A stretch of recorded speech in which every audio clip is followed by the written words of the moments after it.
staying with us. Now, from the politics of the week, the state of the nation, to an event happening in Nairobi this week that is very important, that you should pay attention to. It's the Digital and Technology Week 2022 that's been happening at Nairobi Hotel, where stakeholders have gathered to discuss various trends around the digital world, the ecosystem, technology, where the trends are, where the jobs are. And some of those behind that are here with us in studio today to help us understand exactly what's going on and to answer some of your questions as well. On my left, I have Elizaphan Mwoko, who is the Country Director and East Africa Business Head at Flutterwave. Welcome to the program. Thank you. Good. And together with Noah Amoke, Business Development Manager at CM.com. Karibu sana. Thank you, Waiga. Noah, maybe let me start with you on this one. What can Kenyans expect? What's been happening at the Digital and Technology Week? Thank you. We have been having a very interactive session and engagement at Digital Week and touching on different sectors of the fintech world and exposing what we have been doing in terms of technology, and it's still ongoing, and we invite more people to come and attend. Okay. Elizaphan, I know your company is key behind this right now.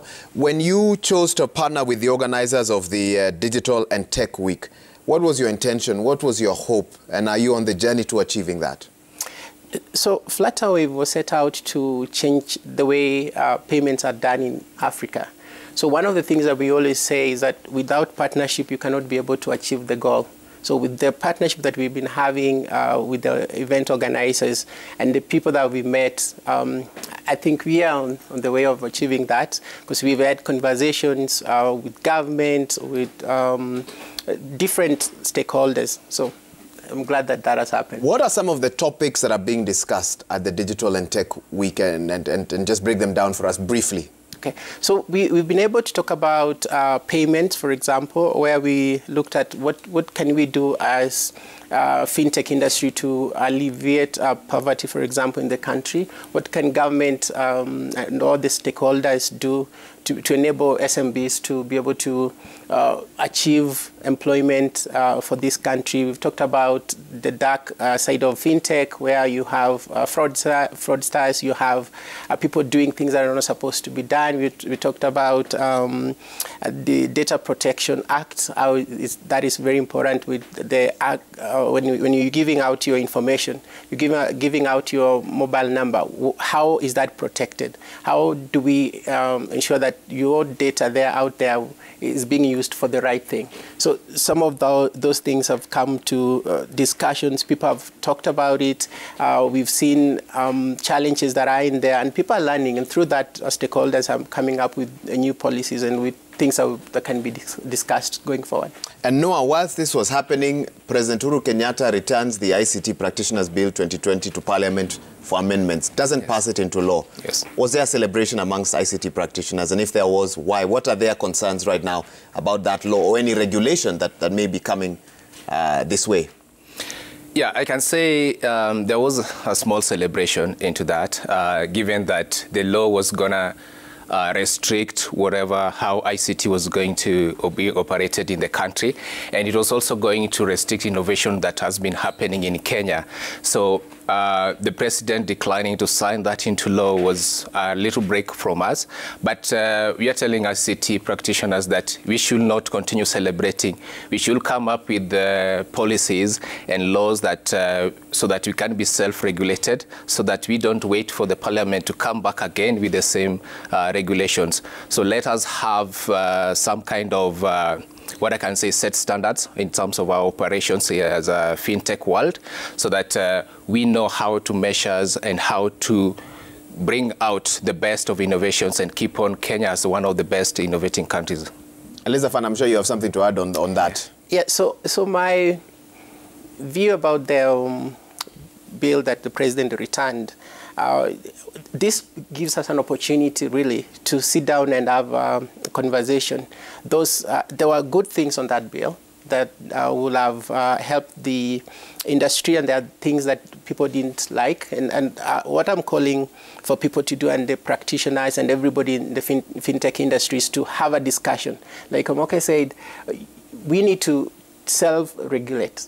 And that means that people need to sit down, let's discuss those and see how can you be able to have a profession that is well guarded, and we don't have people who are not qualified working in this industry? So it's a good opportunity for everybody to come back and sit down and have a discussion. Okay. Now that I've gotten that reaction, let me now take you back to the Digital and Tech Week, which ends tomorrow with an award ceremony. Tell us a bit about that. Yeah, so after discussing all this, right, so what will happen is tomorrow we'll celebrate people in this industry, including media, people who achieved great strides, people who brought out so is it products, when you look at advertisement and everything in the industry. So we'll have to celebrate those who've done well and also encourage those who've been promoted. So I take this opportunity to congratulate everybody who's been nominated. Continue voting, and let's see who are the winners tomorrow. Noah, where does Kenya sit globally and continentally when it comes to digital and tech? How would you rate us? I think we are on the top 3 in Africa, and globally we are among the top 20 countries in terms of tech. What I like with Kenyans is that apart from us just being innovative, we are very receptive to ICT and technologies that are being developed locally. And what I can just urge more of the enterprises and organizations in Kenya is to use more of locally developed solutions and technology so that we can grow this industry. Let us not run away from our local solutions, try to look outside on solutions that are being developed outside Kenya. So the more we use our technology, the more we use our solutions, then we keep on growing our fintech industry. And this one also keep us ahead of the other competing countries, yes. Elizaphan, from a fintech perspective, no one doubts how dominant Kenya is in the region, continentally, and maybe even globally as well. But over the last couple of months, the headlines have also shown fintechs that started with a lot of promise, but fizzled out. Where are the barriers? Because we are being told companies fueled by tech are unstoppable, but the headlines are showing us, are painting a completely different story. Where are the challenges? Where are the barriers? And are you discussing this at the conference? Thank you. So, like any other business, when you start, you have a vision, you have laid down everything that is there. But fintech industry has a lot of challenges, ranging from regulatory to putting together a solution that can be able to meet customer needs. I always say that for you to survive in this market, there are 2 things that you need to look at. Have a product that customers need, and they need to use that product. Majority of us, you should come up with a product that we think that the customer need. So if you are out there and you're thinking about a product, go out and ask the customer, what is that you need? And then you develop a product that is that meets that. And then the other thing that will make companies go under or get out of the market is because they've not done their research on the market and what kind of products, what kind of technology do you need? You have people bringing in products that are not ready for the market, and they fail to do continuous research, continue improving on the product. And you know, as Kenyans, majority of us just start using a product, and then after that we go to the next. So you have to ensure that the customers are always there for your product. And also you need to think about partnership. At the end of the day, I keep on saying that with partnership, what the product that you have, if it misses one element, you can be able to get it from another person. You can be able to partner with CM, for example, for customer service, and see what is that I can be able to do to ensure that my customers are happy. Because at the end of the day, what differentiates majority of the products in this industry will be what kind of customer experience you're giving the customers that are there. If your customer journey doesn't make sense, then customers will move to the next one that is easy for them to use. No, I don't know if you want to also weigh in on this. There have been concerns in the past, not concerns necessarily, but the face of fintech has in the past been portrayed as that of one driven largely by foreign investors. Does this conference show us that there is a lot of homegrown talent that is prospering on the fintech space? Yes. What would you tell us on that? Yes. From the conference, we have seen there's a lot of fintech industries that are growing, which are homegrown. And what I like about the conference also that we have brought in local fintechs, which are the local startups, which are locally started by Kenyans, not from the foreign investors. And we are seeing a lot of their solutions, how good they are and how they are also affecting also implementation in terms of customer usage and growing into this. So I like to say that we should not have that mentality that a successful fintech should have been brought in by foreigners and startup in Kenya. No, we have seen a lot of local fintech companies in both fintechs, agri-tech and insurtech that are also doing very well. I think not all fintechs need foreign investors for them to grow. And I also wanted to add something on what my colleague here have said in terms of fintechs going under. I think most of the fintechs in the industry, after they have launched a product and they're seeing that they are doing better, they stop innovating. For a fintech or a company to be on the limelight, to keep on the growth, you need to be constantly innovating in your product, constantly change with the customers' needs as their needs changes. I like, for example, if you look at M-Pesa, if M-Pesa will have maintained the old way of person-to-person money transfer, it will have died. But they keep on innovating each and every day. We see new products coming in, new solutions coming in.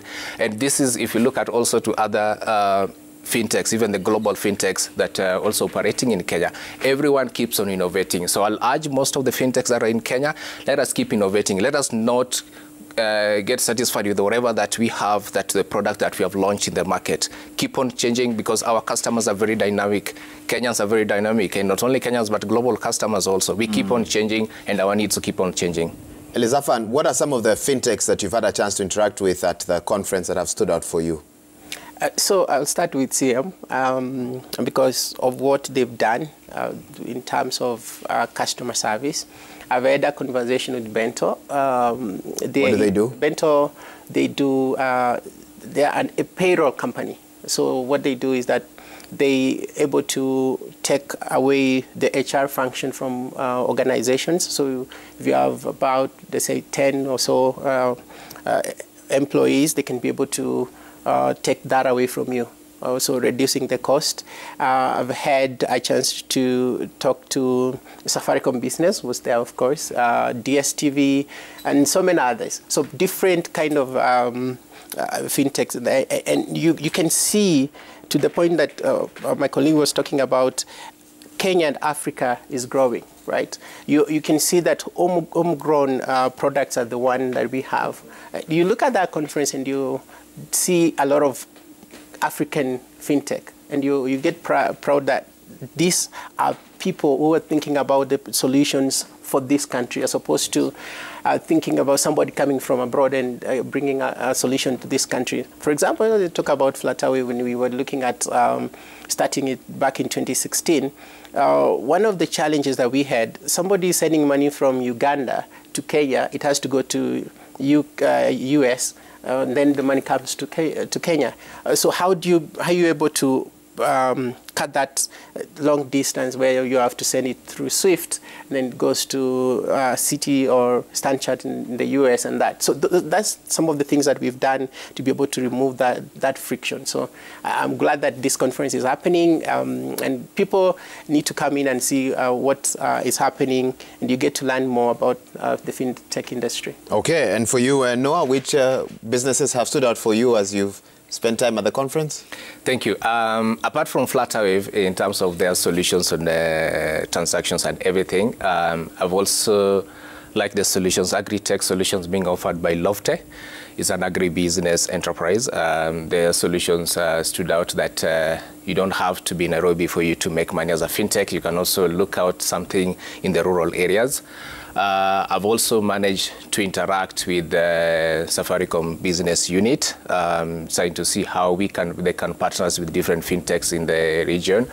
And also, one of the companies that also stood out was Zoho. We have also interacted with Zoho in terms of what are the options that are there, because each and every organization needs to have a system to manage their operationals and that. And I urge most of the guys who are there, as CM also, we have interacted and looking for more partnerships in Kenya and to see how best we can improve in terms of customer service, because we have realized that yes, most of the fintechs go out there to look for customers, but if you don't have how you manage your existing customers and the customer journey, then your customers start phasing out. Okay, thank you for that. I believe there's still a couple of sessions today. Yes. So anyone in Nairobi, if you're interested, Movenpick Westlands is the place to be for that. Yes. What's on the cards today in terms of discussions? Do you have the program? So today, I'm okay. Yes, today I have a plenary session, the future of digital e-commerce, that is starting at 10:30. Oh, you need to start heading there. Yes, to 11:30. And we are going to discuss what is the future of e-commerce, not just Kenya and globally. And then we also have some more sessions. And in the afternoon, we also have another sessions about resignations and in HR and how people work and why do people resign from one company to another. This is also more into fintechs because there's a lot of changes of employees in the fintech industries and all that. Yeah. Thank you. And of course, one of the partners is Citizen Digital as well. Yes. And I needed to say that. Yes, yes, exactly. Thank you very much. Thank you. And of course, you'll see us there should you have a chance to go there as well. It's been happening for the last 3 days since Tuesday. We've all had a chance to engage in some of the conversations, and some of the updates have been in our news bulletins as well. And this is where we wrap it up for now. I've had Noah Moke, Business Development Manager, cm.com. Thank you for joining us this morning. Together with Eliza Fan Muoko, Country Director, East Africa Business Head at Flutterwave. Asante sana for finding time to be here with us today. And you can get more details online on our social media platforms, Citizen TV and so forth, should you have an interest in the Digital and Technology Week, previously the Social Media Week, happening in Nairobi this week and culminating in that awards ceremony tomorrow. All right, let's take a break. You're watching Daybreak. Stay with us. So much more lined up for you. Keep it Citizen TV.